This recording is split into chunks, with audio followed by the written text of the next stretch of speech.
श्री महावीराय नमः। जय आत्मा, जय आनंद, जय देवेंद्र, जय शिव।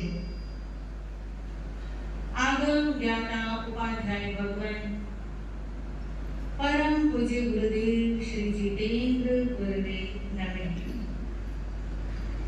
जय शशिकांता, जय सरिता, जय अजय, जय मंजुला। गुरु कृपा से गुरु चरणों में रहकर मेरी ये अल्प बुद्धि जो भी कुछ स्वीकार कर पाई, कुछ आपके समक्ष रखने का प्रयास करूं। देवादिदेव चरण तीर्थंकर शासनेश प्रभु महावीर स्वामी की पावन पवित्र आनंददायिनी कल्याणकारी वाणी आप श्रवण कर रहे हैं। वर्तमान अवसर्पिणी काल के प्रथम तीर्थंकर प्रभु श्री ऋषभ देव जी के परम पावन जीवन चरित्र के माध्यम से। कल तक आपने श्रवण किए प्रभु श्री ऋषभ देव जी के पिछले 12 और 12वें भाव में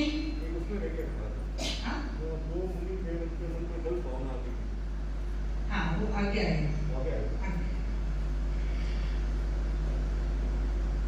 12वें भाव में प्रभु श्री ऋषभ देव जी, यानी अभी चारित्र के माध्यम से तो जन्म होना है उनका, धना साधुआ का जीव वायु, वो 12वें भाव में कहाँ है? 26वें देवलोक में सलवार सिद्ध नामक विमान में विराज। और उनके साथ उनके जो चारों भाई हैं, बाहु, सुबाहु, पीठ और महापीठ, ये भी चारों सलवार सिद्ध विमान में ही विराजमान है।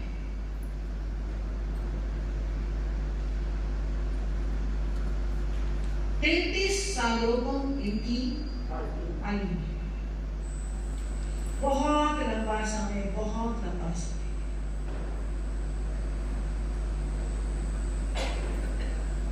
इधर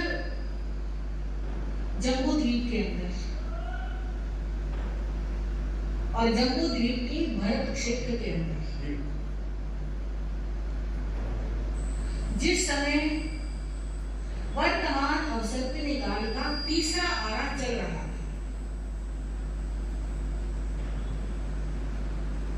और तीसरे आरे का भी लगभग अंतिम ही समय चल रहा है। तीसरा आरा समाप्त होने में 84 लाख पूर्व वर्ष और 3 वर्ष 8.5 ये समय है। इतना अभी बाकी शेष है। और उस समय का वातावरण कैसा है? पहले तो अगर्म भूमि थी, कई वृक्ष थे और कई वृक्षों से मनुष्यों की तेजों की सारी आवश्यकताएं पूरी। कुछ भी करने की जरूरत नहीं, आवश्यकताएं कम थी और कई वृक्षों से माल बहुत अधिक प्राप्त होता है। पर जैसे जैसे समय बदलता है वैसे वैसे प्रकृति में भी परिवर्तन आता है और प्राकृतिक परिवर्तन के साथ साथ मनुष्य की विचारधारा में, उसकी सोच में, उसमें भी बदलाव आता है। जब तक कल्प वृक्षों से बहुत सारा माल थोक में मिलता रहा तब तक तो सब शांत थे, जरूरत ही नहीं थी।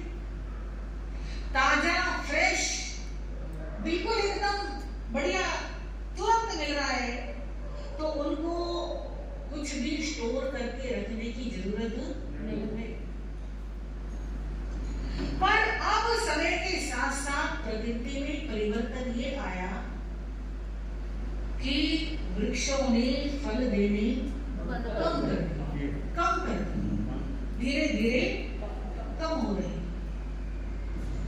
और मनुष्य के जीवन में ये बदलाव आया कि उनकी जरूरतें बढ़ रही हैं, क्योंकि पहले आने में 3 दिन छोड़ के चौथे दिन भूख लगती थी। दूसरे आने में परिवर्तन आया, 2 दिन छोड़ के तीसरे दिन भूख लगने लगी। तीसरे आने में ये परिवर्तन आया कि 1 दिन छोड़ के 1 दिन लगने लगी।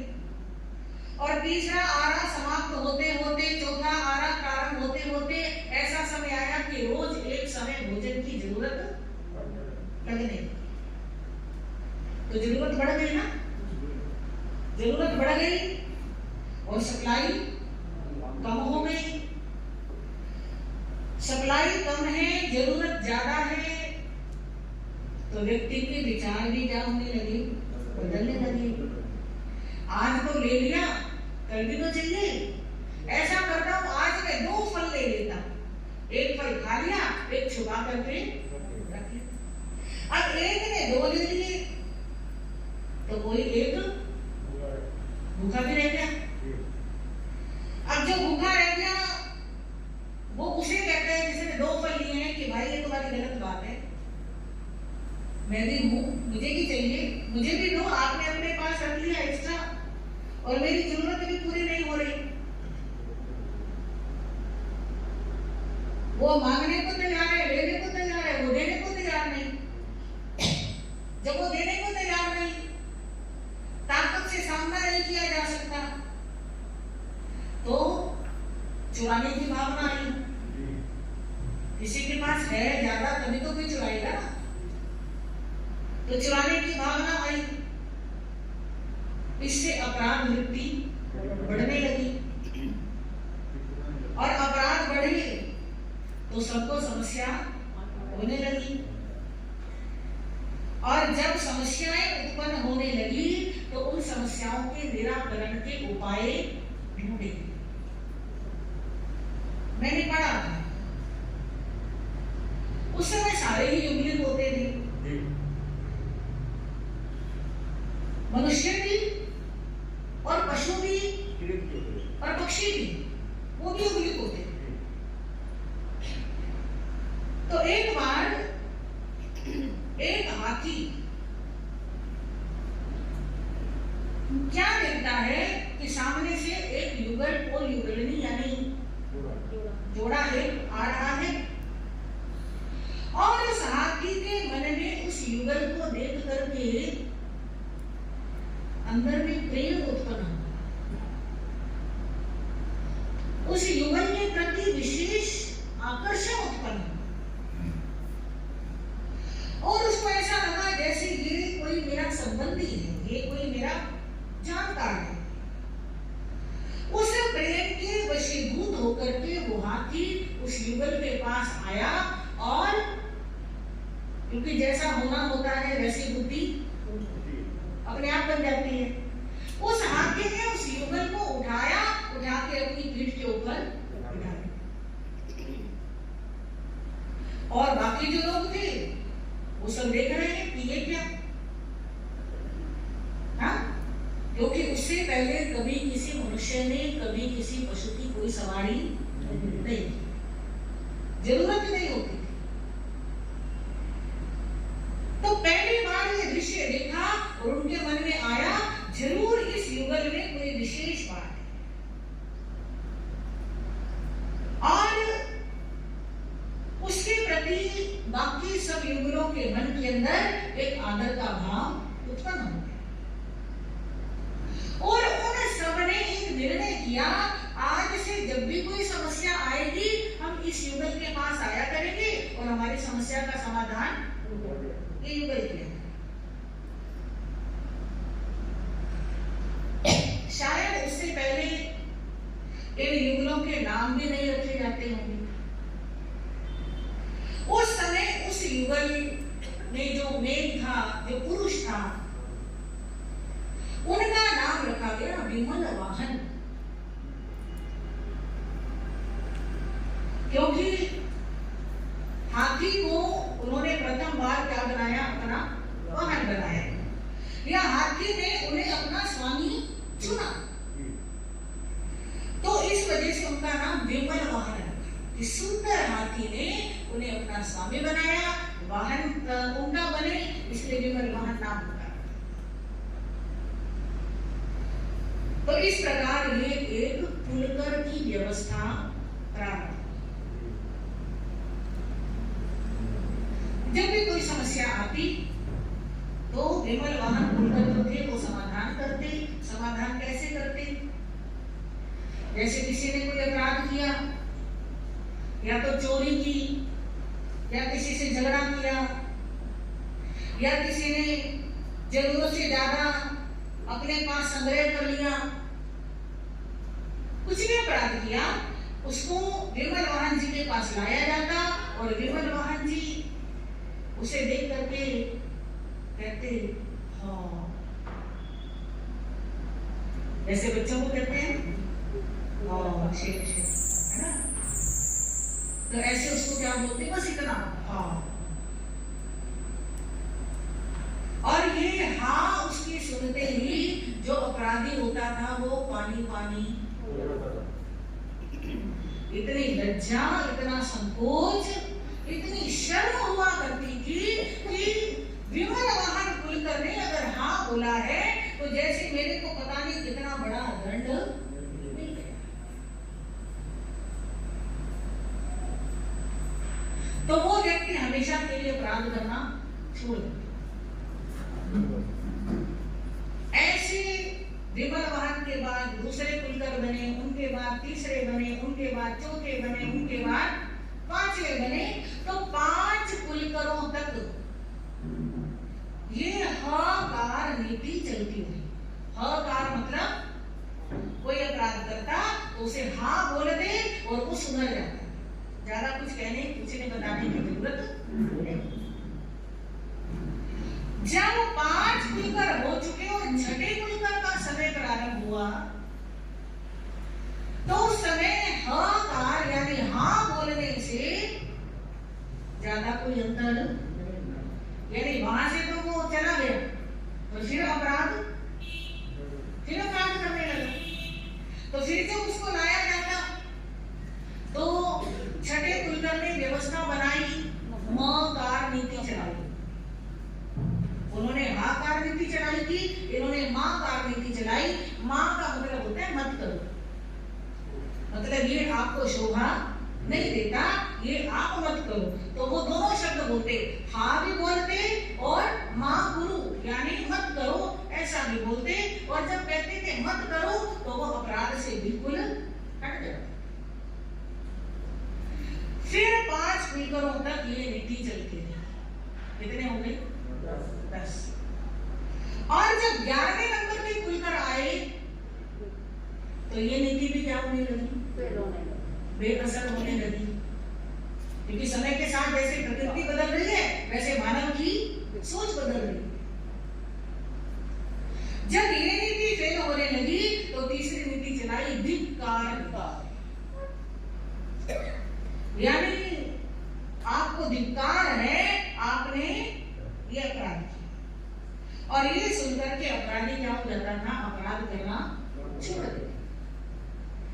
इस प्रकार 15 पुलकरों तक ये नीति चलती थी। 15वें नंबर के पुलकर थे श्री नाभी राय जी, और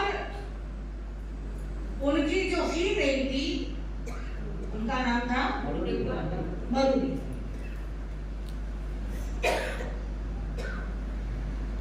बहुत समझदार थे, बहुत तरीके से न्याय करते थे और प्रजा यानी सारी की सारी जनता जो थी उनको बहुत अधिक प्रेम करती थी, उनके प्रति पूरा विश्वास रखती थी, कभी भी उनकी अवज्ञा नहीं करती। तो नाभी राय और मरुदेवी ये ऐसे महान पुरुष और महानारी हमारे इतिहास में हुई। इतिहास में तो क्या कहें, इतिहास से भी बहुत पहले, कि जहां से हमारा ये वर्तमान अवसर के निकाल का जो कर्म भूमि का युग था हो प्रारंभ। किसी विद्वान ने कहा है, जैसे पूर्व दिशा से सूर्य उदय होता है, पर्वत के पीछे से सूर्य निकलता है, ऐसे ही नाभि राय पर्वत थे और मरुदेवी पूर्व दिशा प्राची दिशा थी। उनकी गोद से कौन उत्पन्न हुए? भगवान श्री ऋषभ। आषाढ़ कृष्णा चतुर्दशी अष्टमी की मध्य रात्रि को सर्वारथ सिद्ध विमान से प्रभु का जीव चमक करके माता मरुदेवी की कुक्षी में पधारती है। और जब जब कोई पुण्यवान आत्मा माता के गर्भ में पधारती है तो उसके कुछ ना कुछ लक्षण दिखाई देते हैं। माता मरुदेवी ने उसी समय 14 स्वप्न देखे। नाम याद होंगे आपको? सबसे पहला तो ऋषभ था, फिर हाथी हो गया, सिंह हो गया, लक्ष्मी, फूलों की माला। इसके ना एक कहानी बता लो याद करने के लिए।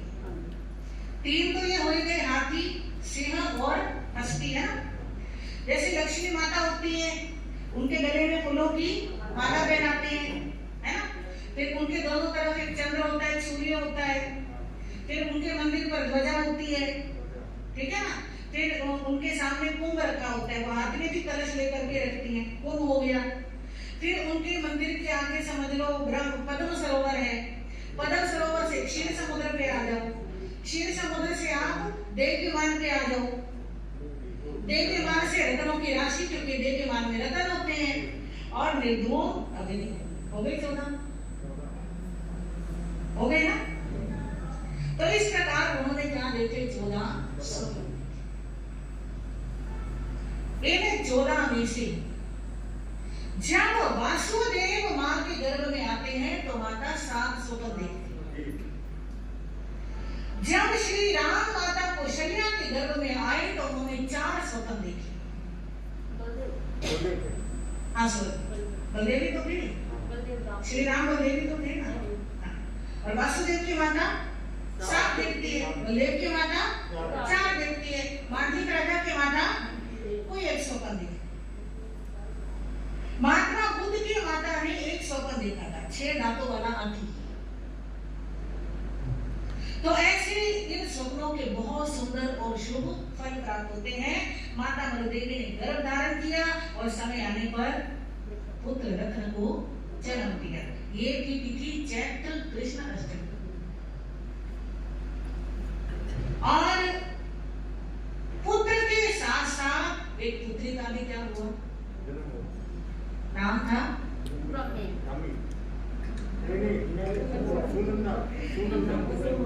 सुमंगला। सुमंगला का जन्म प्रभु के साथ में। कहते हैं भगवान की माता जब पुत्र को जन्म देती है तो इतना सुखपूर्वक प्रसव होता है, उन्हें एहसास भी नहीं होता कि बालक का जन्म हो गया। और जब बालक का जन्म होता है तो उसके जन्म की सबसे पहली सूचना या जानकारी किसको होती है?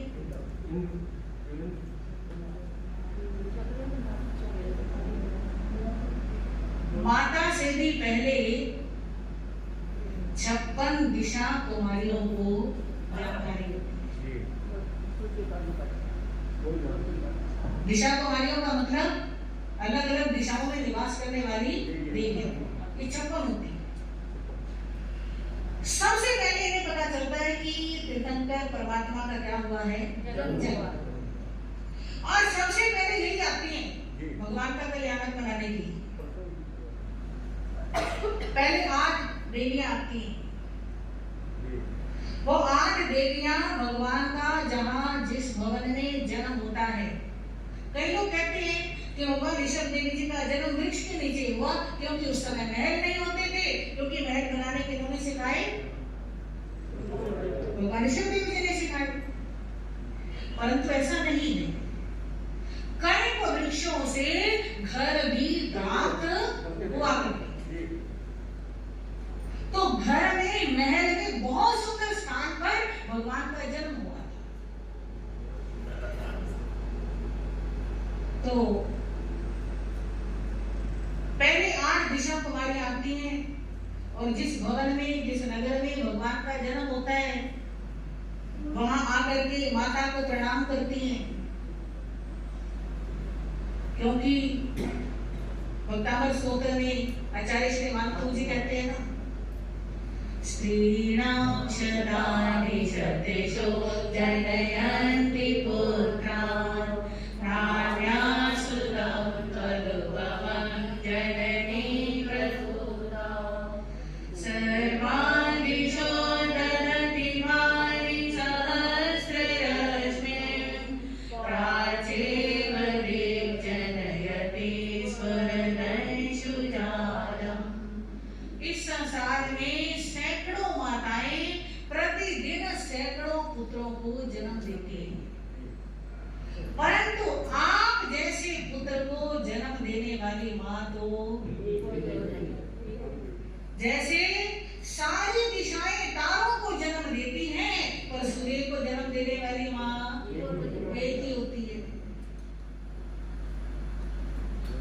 तेजस्वी, प्रतापी, ऐसे माँ पुरुष को जन्म देने के लिए उसकी माँ को भी तपस्या करनी पड़ती है। हर कहीं पर जन्म नहीं होता है।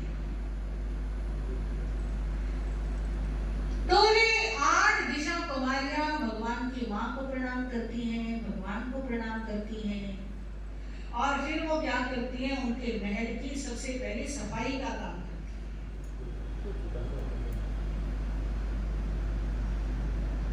कहना तो नहीं चाहिए मुझे, पर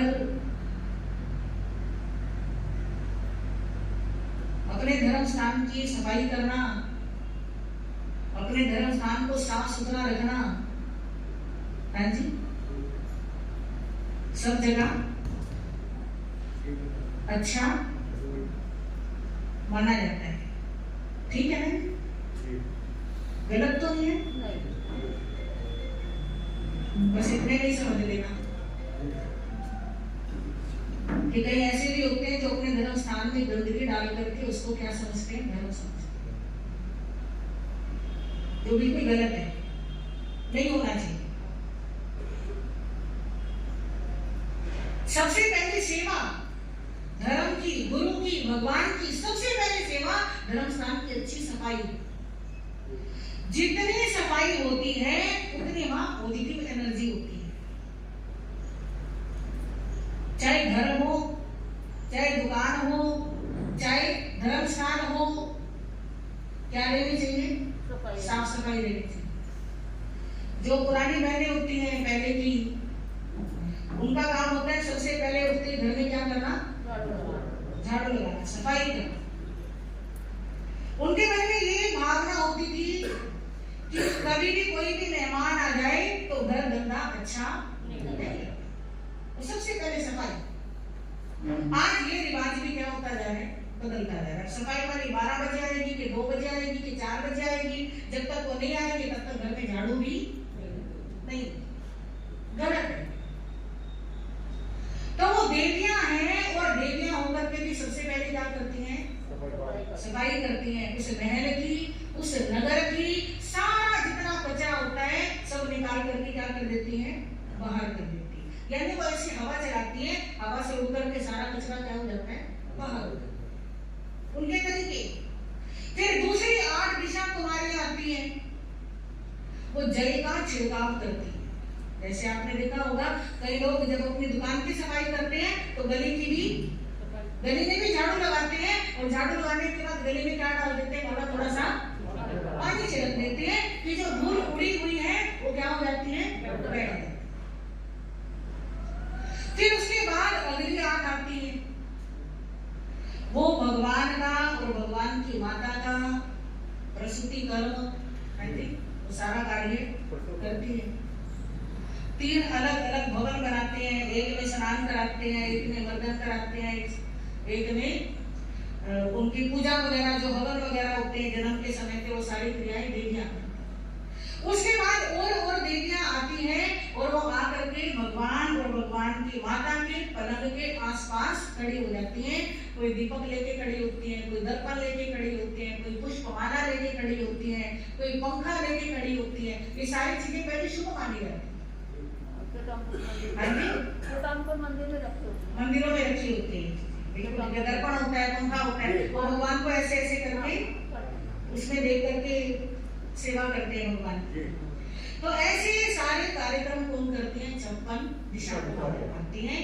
जब दिशा कुमारियां कर चुकी होती हैं तब 64 इंद्रों के सिंहासन हिलते हैं और तब 64 इंद्रों को पता लगता है कि भगवान का क्या हुआ है? जन्म हुआ है। फिर उन 64 इंद्रों में से वे सभी के सभी इंद्र अपने अपने देवलोक में घंटा होता है,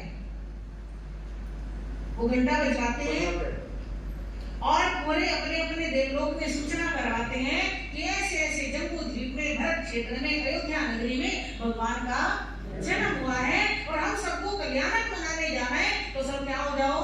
तैयार हो जाओ। तो बहुत सारे देवी देवता भगवान के दर्शन करेंगे इस भावना से, भगवान का कल्याणक मनाना चाहिए इस भावना से। कई लोग चलो रौनक मेला देखेंगे, चलो कुछ नया देखेंगे, चलो घूमने फिरने का मौका मिला है, कुछ भी कहो, किसी न किसी भावना से प्रेरित होकर के इकट्ठे हो जाते हैं, विमान में बैठते हैं और सीधा मेरू पर्वत पर केवल प्रथम देवलोक के इंद्र महाराज श्री शक्रेंद्र जी महाराज, जिन्हें सोधर्मेंद्र भी कहते हैं, वे माता के भवन में आते हैं। बाकी सब देवता सीधे मेरू पर्वत पर पहुंचते हैं। इंद्र महाराज माता को प्रणाम करते हैं, भगवान को प्रणाम करते हैं, माता को विनती करते हैं कि माता हम तुम्हारे पुत्र को जन्म कल्याणक मनाने के लिए लेकर जा रहे हैं, आप बिल्कुल भयभीत मत हो। और वे क्या करते हैं? बालक को गोद में उठा लेते हैं और उस बालक के स्थान पर मां के पास एक उस बालक का प्रतिबिंब, ताकि सोई सोई भी मां का हाथ बालक पे जाए तो उसे ये रहे कि हाँ मेरा बच्चा मेरे पास है। मां को अब स्वप्न में नाम निद्रा में सुलाते हैं और बालक को लेकर के चलते हैं।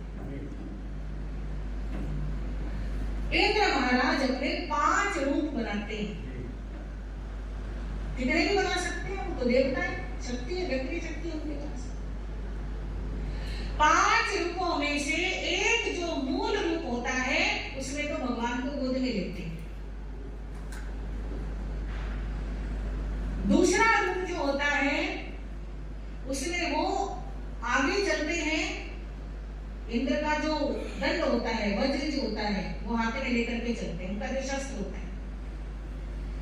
एक रूप से भगवान के ऊपर छत्र लेकर के चलते हैं। 3 हो गए ना, 2 बचे, वो साइड पर चवर डुलाते हुए चलते। ऐसे 5 रूप बना करके इंद्र महाराज बालक को लेके कहाँ जाते हैं? मेरू। वहां पर पंडक वन है, पंडक वन में पांडुक शिला है, शिला के ऊपर बहुत सुंदर सुंदर सिंहासन लगे होते हैं।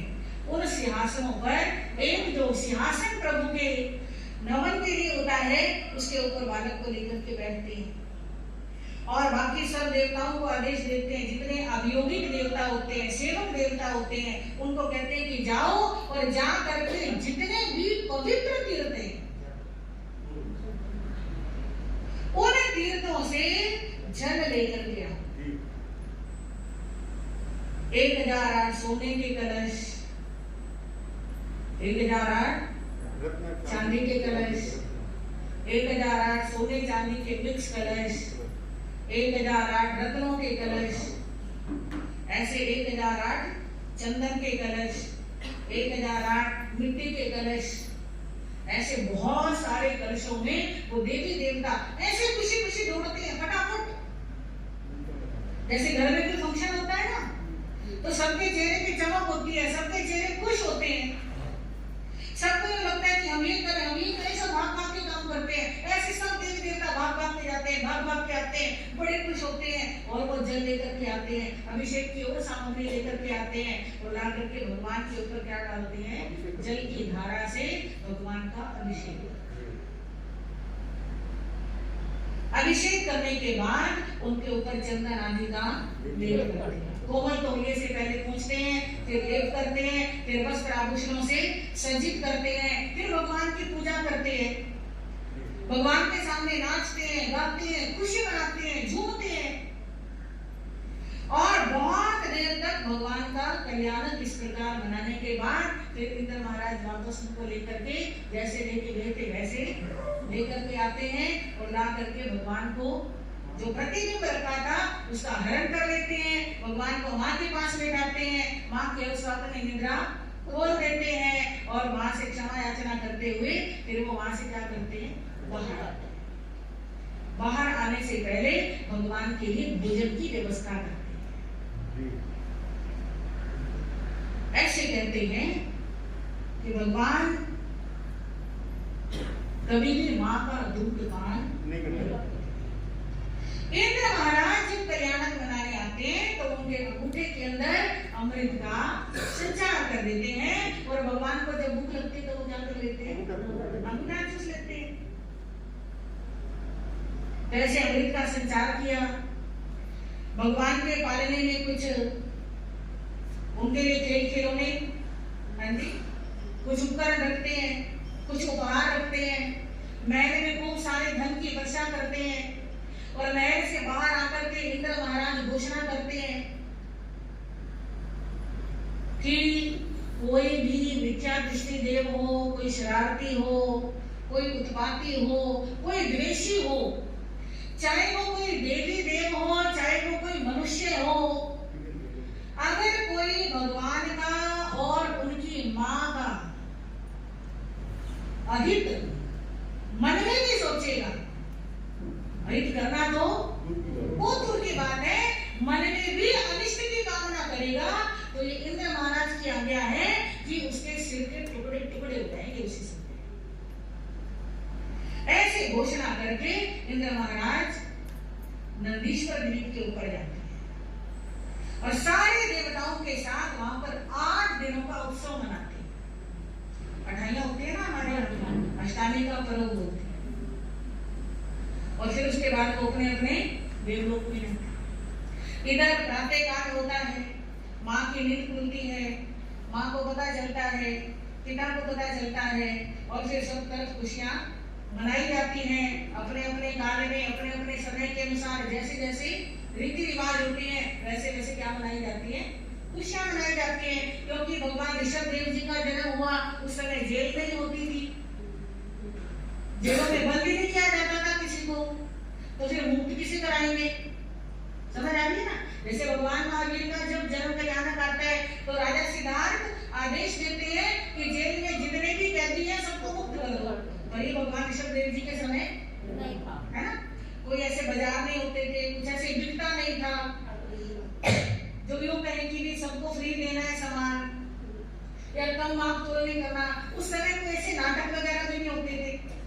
हालांकि कल्प वृक्षों से वाद्य यंत्र मिलते थे, उनसे मधुर ध्वनियां निकलती थी, मनोरंजन होता था, पर मनोरंजन की जरूरत नहीं होती,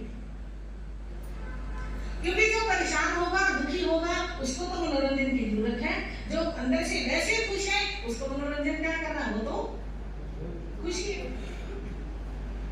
तो भगवान के जन्म की खुशी किन्होंने मनाई? नाभि कुलकर जी ने। और बहुत सारे प्रसंग हैं।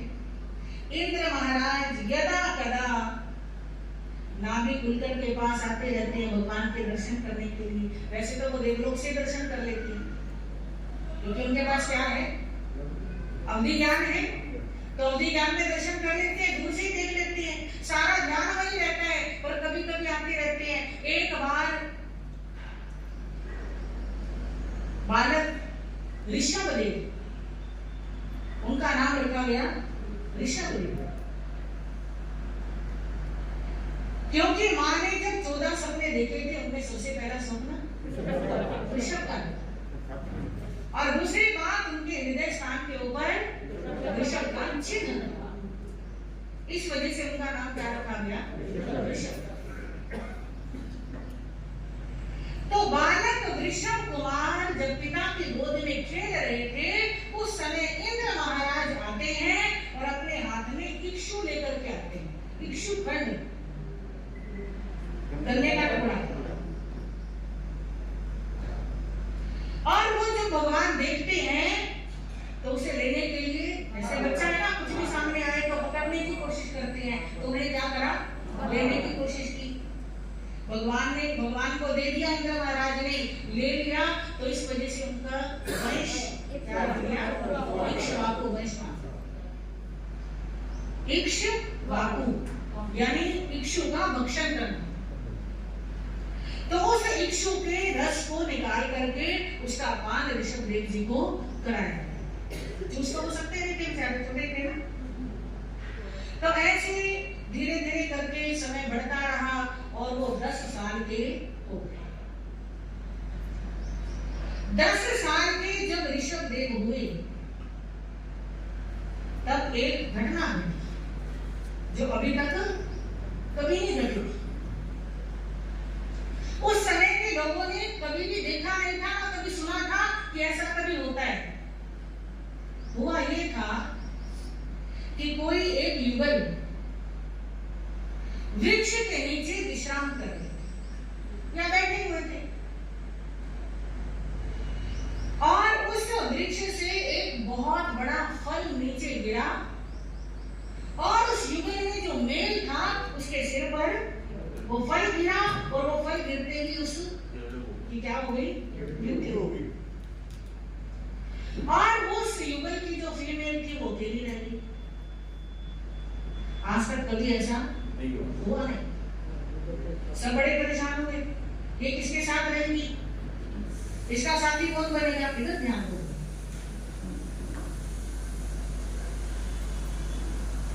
तो जब उस समय कोई भी समस्या होती थी तो समाधान के लिए कहाँ जाते थे, नाभिक मिलकर के। तो नाभिक मिलकर के पास उस बालिका को लेकर के आए कि ऐसे ऐसे आज क्या हो गई, अनहोनी हो गई, ऐसे ऐसे दुर्घटना हो गई।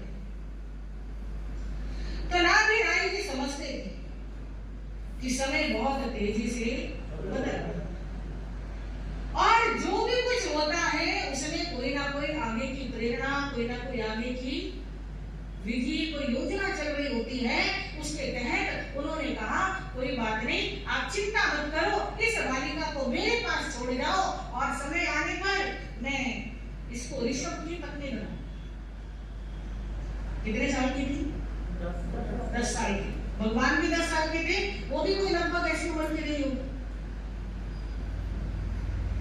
तो इस प्रकार उस बालिका को उन्होंने कहा रख लिया, महल में रख लिया, और समय आने पर सुमंगला से तो विवाह होना ही था, उस बालिका से भी क्या कराया गया, भगवान का, यानी इस युग का पहला विवाह किनका हुआ, भगवान श्री ऋषभदेव जी का। और ऐसा कोई विधान नहीं था कि पहले लड़के को लड़की पसंद आए, लड़की को लड़का पसंद आए, हाँ तो विवाह होगा। ये तो अब समय के साथ क्या हो गए, चल पड़े। तो विवाह परंपरा का, पवित्र परंपरा का शुभारंभ किन्होंने किया, बहुत सारी चीजें हैं एक एक विषय को लेकर के, अगर चिंतन करें तो बहुत गहरी बातें निकल करके आती हैं। और अभी समय को देखते हुए इस विषय को हम आगे नहीं बढ़ाएंगे। आज हमारी सभा में विशेष रूप से बालकों को, बालिकाओं को, युवकों को, युवतियों को आमंत्रित किया गया है। तो कुछ 5-7 मिनट इनके लिए प्रेरणा की कुछ बातें कहना चाहूंगी।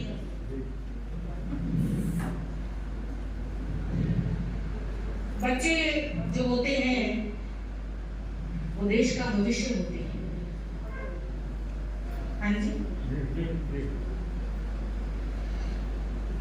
जो भी महापुरुष होते हैं वो कभी ना कभी पहले बच्चे रहे होते हैं और बचपन में ही उनके कुछ ऐसे संस्कार होते हैं, कुछ उनके ऐसे भाव होते हैं जो बढ़ते बढ़ते धीरे धीरे एक दिन महापुरुष बन जाते हैं। तो यही एक उम्र होती है समझने की और यही एक अवस्था होती है समझने की। अगर छोटी आयु में समझ जाते हैं, समझ जाते हैं, तो वे बालक अपने माता पिता का, देखो ना भगवान ऋषभ देव जी से हमारा रिश्ता क्या है, कितने समय पहले हुए हम उसकी गिनती भी नहीं कर सकते, पर फिर भी हम भगवान को, भगवान के पूरे परिवार को, सबको जानते कि नहीं जानते, क्योंकि उनमें कुछ ना कुछ खास बात। ऐसे ही जो रिश्ते होते हैं ना, वो केवल ऐसे रिश्ते हैं इसलिए नहीं याद रखे जाते, कोई ना कोई क्वालिटी होती है तब उनको याद रखा जाता है और तब उनको आगे भी बार बार रिकॉल किया जाता है, उनको रिवाइज किया जाता है, उनको याद किया जाता है, उनसे शिक्षा ली जाती है। तो मैं कहना चाहूंगी कि जो भी बच्चे आज यहाँ उपस्थित हुए हैं उनके उज्जवल भविष्य की कामना करते हुए कुछ प्रेरणाएं कि आप अपने जीवन को ऐसे ही ना समझें। आप अपना जो मनुष्य कुल में, मनुष्य जाति में जन्म हुआ है, मनुष्य गति में आप आए हैं और उससे भी बढ़कर जैन परिवार में आपका जन्म हुआ है, तो ये कोई छोटा मोटा सौभाग्य नहीं है।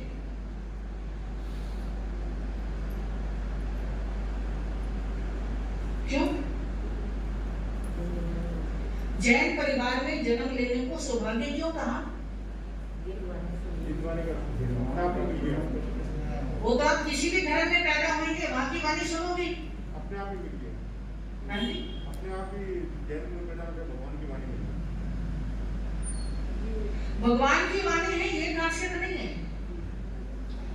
हमको बचपन से, जन्म से ही अहिंसा के,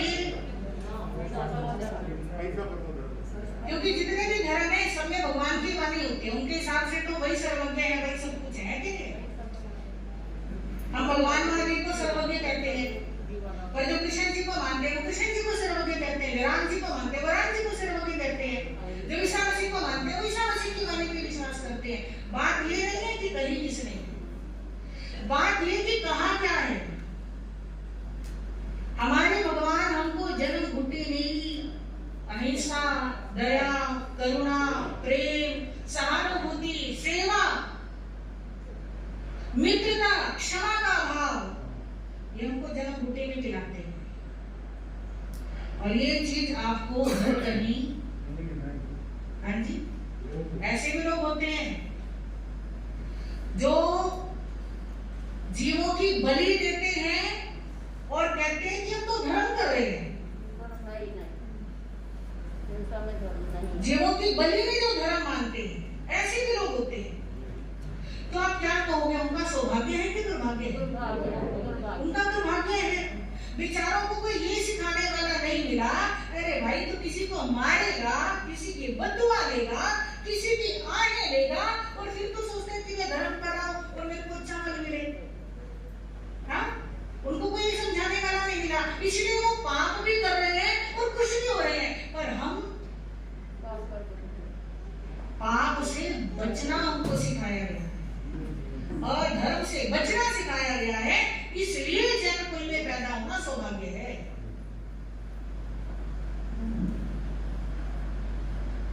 तो सौभाग्य से हम जैन कुल से पैदा, सौभाग्य से बहुत सारी चीजें मिलती हैं। पर भैया कई बार ऐसा हो जाता है कि कोई चीज देखो फ्री में मिल जाती है, हमें लगता है कि हमें फ्री में मिला, है ना। हालांकि पिछले जन्मों में हमने बहुत पुण्य किए होंगे पर वो भी याद नहीं रखते, इसलिए हमें लगता है कि फ्री में मिला, भी पैदा हो गए, यहाँ पैदा हो गए, कहीं और पैदा हो जाते, उसमें क्या था। तो जो चीज फ्री में मिल जाती है उसकी कदर हमें रहती है। सौभाग्य से हमें अहिंसक कुल मिला। इधर ध्यान दो भैया, इधर देखो बहनों, आप इधर देखो। सौभाग्य से जैन कुल मिला, पर ऐसा ना हो सौभाग्य से मिली हुई इस लक्ष्मी को हम ठुकरा दें। ठुकराने का मतलब इस लक्ष्मी का उपयोग ना करें। उपयोग ना करने का मतलब अपने जैन स्थानक में आना नहीं, जैन मंदिर में आना नहीं, अपने गुरुओं की वाणी सुनी नहीं, भगवान ने जो बताया उसके अनुसार आचरण करना नहीं। इसका मतलब ये है कि जो सौभाग्य से लक्ष्मी मिली थी हम उसको क्या कर रहे हैं, ठोकर मार रहे हैं। आपको सौभाग्य से मिली है ये लक्ष्मी, इसका उपयोग करें,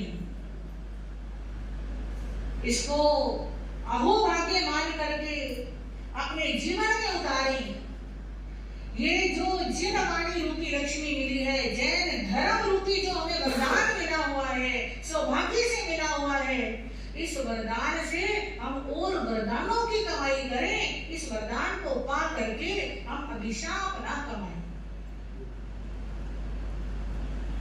वरदान कैसे कमा सकते हो और अभिशाप कैसे कमा रहे हो, ये हमको खुद को चिंतन करना है। अगर हम जैन कुल में पैदा होकर के भी मांसाहार करते हैं, मदिरा पान करते हैं, या ऐसे कह दो कि मांसाहार तो नहीं करते पर ऐसे होटल में भोजन करते हैं जहां शाकाहार भी बनता है और जहां मांसाहार भी बनता है, तो हम शाकाहारी कहलाने के अधिकारी नहीं है। कम से कम इतना प्रण जरूर करें, पहली बात घर का खाना पसंद करें। घर में आपकी माँ, आपकी बहन, आपकी पत्नी भोजन बनाएगी तो वो मसाले डालते हुए, अनाज डालते हुए पहले इसको देखेगी इसमें कहीं सुरसरी तो नहीं है, इसमें कहीं कीड़ा तो नहीं है, इसको खाने से मेरे बच्चे, मेरे पति, मेरे माता पिता, मेरे सास ससुर बीमार तो नहीं हो जाएंगे। वो सारा शुद्धि से खाना बनाएगी जो आपकी सेहत के लिए भी अच्छा होगा, आपके जीवन के लिए भी अच्छा होगा। इसलिए घर के खाने को प्रेफरेंस दे, बाहर का खाने का प्रचलन अपने घर में नहीं होना चाहिए। और बाहर वाले जो बनाएंगे, होटल वाले जो बनाएंगे, वो क्या सोच के बनाएंगे? क्या वो दाल चुनेंगे, चावल चुनेंगे, क्या वो गेहूं में बड़ी सुसरियां निकालेंगे, पिसा पिसाया आटा, कितने जीव उसमें पिस करके आ गए, उनको कोई परवाह नहीं। तो घर का खाना आपको प्रेफर करना है। घर का बाई चांस इमरजेंसी हो गई, कहीं बाहर है, घर का अवेलेबल नहीं हो रहा है, खाना पड़े, तो कृपया ऐसे होटल में भोजन ना करें जहां नॉनवेज भी बनता है।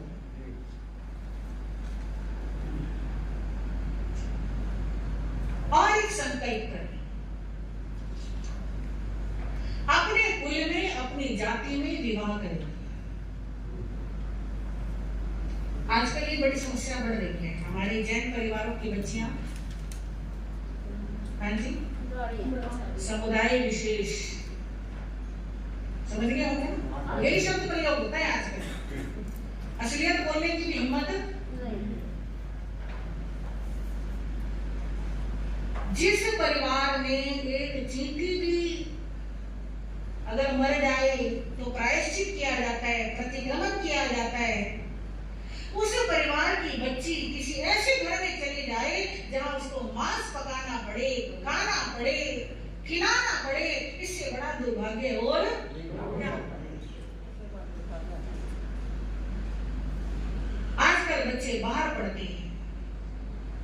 सर्विस करते हैं। बड़ों की निगाह नहीं रहती है कि बच्चा कब आ रहा है, कब जा रहा है, किससे मिल रहा है, क्या बात कर रहा है। कच्ची उम्र होती है, दूसरे लोग फायदा उठा लेते हैं और जन्म और जीवन बच्चे का खराब हो। तो कृपया अलर्ट रहिए, बचपन में संकल्प कर ले अपने धर्म में, हाँ जी, अपनी जाति में, अपने कुल में, अपने समाज में विवाह करेंगे। इधर उधर विवाह का कोई ऑप्शन है ही नहीं। बच्चों को गुट्टी में बोल करके ये पहले से पिला करके पक्का करके भेजोगे, तब तो बच्चे पढ़ लिख करके आएंगे, कुछ कमा करके आएंगे, नहीं तो बच्चे बर्बाद होकर के आते कैसे, तो आने लायक ही नहीं रहते। तो खाना पीना शुद्ध रखना, जीवन अच्छा बने ऐसा प्रयास करना, दिनचर्या अच्छी रखना। आजकल देर तक मोबाइल चलाना, लेट सोना, लेट उठना, इस चक्कर में ऐसे मत सोचना कि कोई फर्क नहीं पड़ता। आपकी सेहत को, आपकी दिनचर्या को, आपकी धार्मिक क्रियाओं को तो फर्क पड़ता ही है, आपके संतों को भी फर्क पड़ता है। क्योंकि जब तक हमारी माताएं बहनें हैं ये सुबह जल्दी उठती हैं, तब तक गोचरी मिल रही है। अब अगली जनरेशन कैसे गोचरी देके बताओ? जो जनरेशन अगली 2 बजे सोएगी और सुबह 9-10 बजे उठेगी तो गोचरी को सब कहा जाएंगे। तो धर्म के लिए, देश के लिए आपको अपनी दिनचर्या भी अच्छी रखनी बहुत जरूरी है।